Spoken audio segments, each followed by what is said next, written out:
Hi guys. No, I say the hi guys. Hi guys, welcome to the channel Sailing Alucine. So my name's Ellen. I'm from Canberra, Australia, and I'm 17. My name is Alexander.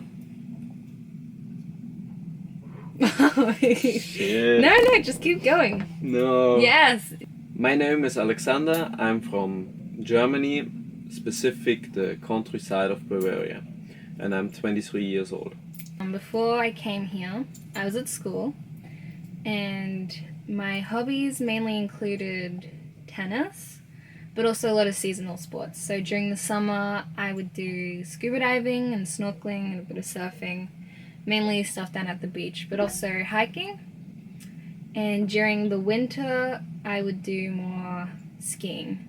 So whether it's downhill skiing or cross-country skiing, there's always a snow. Well, it's winter. And so over the years, I've done many trips to Europe with my family and also New Zealand. And with my best friend and their family, I've done trips in Bhutan, Japan, and just mainly around Australia. If you want to see those trips, you really don't have to, but I've got another channel that you can look at, and if you really want to, if you're actually that interested, it'll be in the description, but you don't have to look at it at all. Oh, and also, I like climbing. Yeah. Beginner. Pro. No! I would consider myself at least an intermediate. Okay, let's include a few climbing videos of you. You know what? Here it is.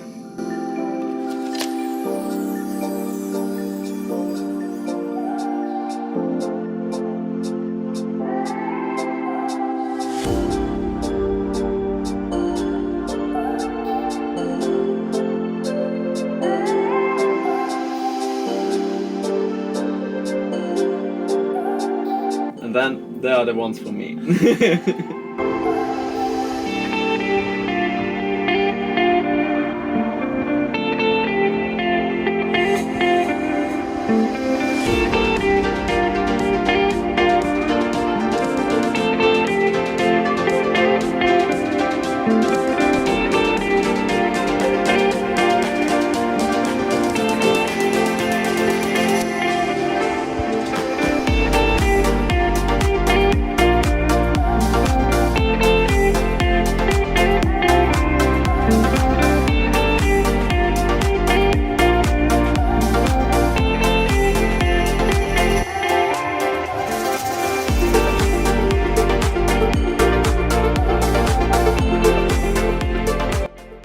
I worked as a mastercrafts electrician, and my main hobbies were mountaineering, climbing, freediving, amateur radio, and of course sailing.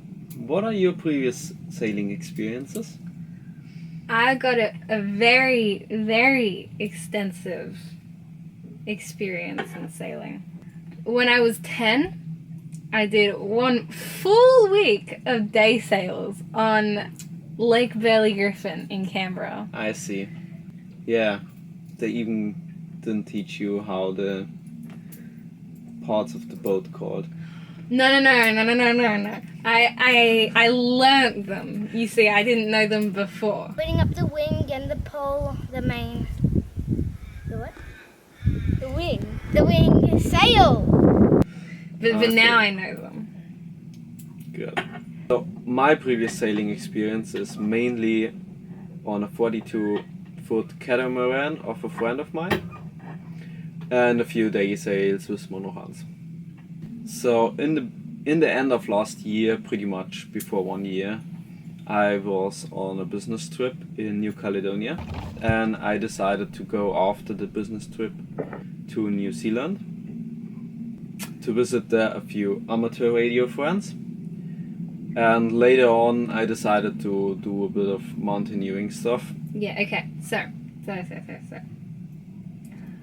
I went to New Zealand like every year just for some hiking, and I was in Mount Cook Alpine Lodge, so it's called the Unwin Lodge. And during the afternoon, this guy came in. And he had just come back from climbing Mount Cook. So I was very interested or intrigued. Before we go to that, I need to mention something. Like, the second he walked in, we made eye contact. Like, I don't even, you know when you make eye contact but you don't know whether that was really eye contact. Celebrates a party. We forgot to turn our, doesn't matter. Wind generator off. Back to the story. So we made eye contact, and later on I decided to go make myself a tea, and I was by myself in the kitchen. I made the choice that if we made eye contact again, I wouldn't be the one to stop it. Pretty much, we made eye contact for like 10 seconds. Like, do you know how long that is? And I was by myself in the kitchen, right? And at some point, I just start laughing to myself because I don't know what to do. Laughing by myself in the kitchen because of this extremely long eye contact. And still, I didn't talk to him at all that day. The next day, in the morning, we ended up talking for 4 hours. And it only got, like, stopped because he had to leave back to Germany. Before he left, he gave me his number and his Instagram. And so a few days later, I texted him. And the texts turned into Skypes, which turned into 8-hour Skypes. And something like 6 months later. Yep. 6 or 7 months later, I came to Germany. And that was the story. Now we can talk a bit about how you bought the boat. So, I wanted to sail around the world the past 5 years. I always was looking for boats and also all kinds of storm tactics, weather, and all this stuff what you You're doing need. your research. Exactly. So, the best suitable material for what we want to do is definitely aluminium. So I was mainly looking for aluminium boats, which is quite challenging when you have a bit of a limited budget. So there were 3 boats in whole Europe, and the first time I saw this boat, it was pretty much around Christmas in New Zealand, but it was too expensive. I still added to my watch list because I really like this boat. So 5 months later, I was on a business trip in Köln. I checked up the internet sites for the boats, and yeah, I saw this boat dropped in price. I've called a friend of mine who also owns the 42-foot catamaran, and sent him a few pictures of the boat, and he was like, yeah, you have to go there. So a few days later, we were in the Netherlands and take a look at the boat. We checked everything of the boat from the top to the bottom. The main things of the boat: it has new sails and it had a new engine, which were 2 big pros. For the age of the boat, there's a lot of light inside. Lots of windows. Yeah, exactly, a lot of windows, which make the boat nicer inside. The next day you bought it? No, the same day. The same day I bought it. I bought it the same day. So it's a Brise de Mer 40, which means it's 40 foot long, so 12 meter 20. And the name of the boat is Alucine. Hence, sailing Alucine. So at the moment we're in the Netherlands. We've been here the past 3 months just preparing the boat and working on it a bit. And now we are fully ready to sail. But we're just waiting for a good weather window to leave.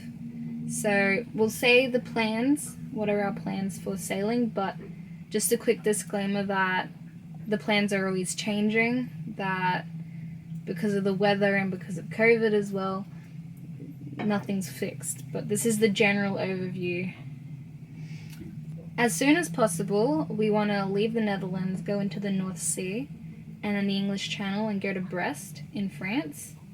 and then wait there for the next good weather window to cross the Bay of Biscay down to the north of Spain and Portugal. Yes, we do know that it is the complete wrong time of the year to do this trip, as in it's winter, but considering all the modern technologies and the good weather prediction apps, it's possible, and this is when the boat's ready, so we couldn't do it before. After Portugal, we are thinking of going to the Mediterranean and going to Greece. Again, not 100% sure if we're going in straight away or whether we're passing by Sardinia. Not 100% sure if we're even going in the Mediterranean, but that's the plan. And then we plan to go to the Canary Islands, in particular Tenerife, because I've got family there. Then Cape Verde, and then across the Atlantic to the Caribbean. The plan is to cross the Atlantic really late in the season, and that we arrive really late in the Caribbean, because we don't really want to spend there a lot of time. Mainly because it's expensive, and also because of coming up the hurricane season, and our plan is a little bit of a different one. We don't want to go to through the Panama Canal. We heading down south. The plan is to skip Brazil and go to Argentina, then to Fireland, and also to South Georgia. From South Georgia going back and crossing Cape Horn, and then go up again into the Pacific. So we plan to spend quite a lot of time in the Pacific Islands, and then go to New Zealand and Australia. And after that, we don't really know where we want to go in particular. We'll sort of figure it out afterwards. So, thanks for watching, and yeah, subscribe to our channel if you want to follow the adventure and the journey. See you in the next video. Bye bye. Bye.